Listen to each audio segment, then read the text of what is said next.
My passion for this idea and what we're trying to do has never changed. It's growing, which is to help musicians find their audiences and help audiences find great new music, and that's carried me through a lot.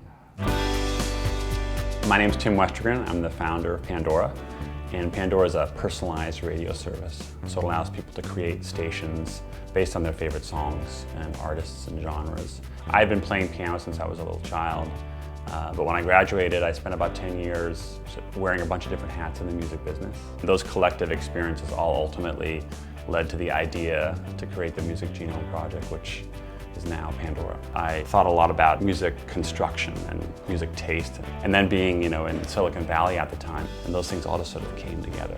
So the Music Genome Project is a taxonomy. It's just an enormous list of about 400 individual musical attributes that sort of collectively describe a song. So it's every element of melody and rhythm and harmony and form and instrumentation, kind of all the building blocks of a song. We raised our first round of financing in March of 2000. So that's really when we began hiring, got some office space and some desks and chairs and computers, and it became something much more real.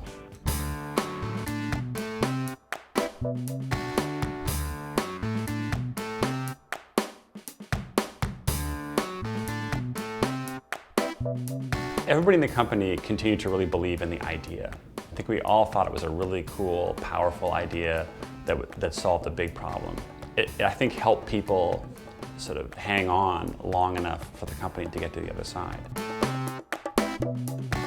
Type in a song, an artist, composer that you like, hit create, and Pandora instantly creates a station, a new radio station, based on the musical DNA of that starting point, and starts streaming music to you.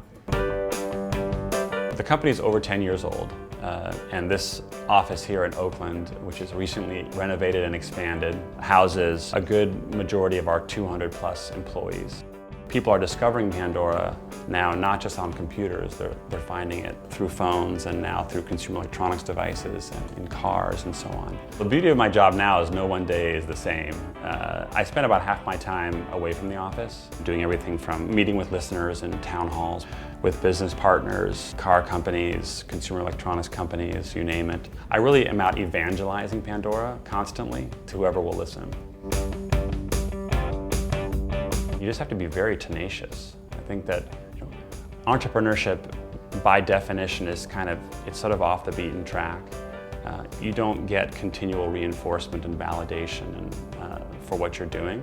And you can feel like you're climbing a mountain and have no idea how big it is. You just have to sort of prepare yourself. It's a long journey. One of the goals of this company is to create what we kind of call a musician's middle class. This is one place where an artist can come to, submit their music, and they'll be played alongside all the great sort of well-known artists without regard at all to sort of their level of commercial success. We love getting independent submissions.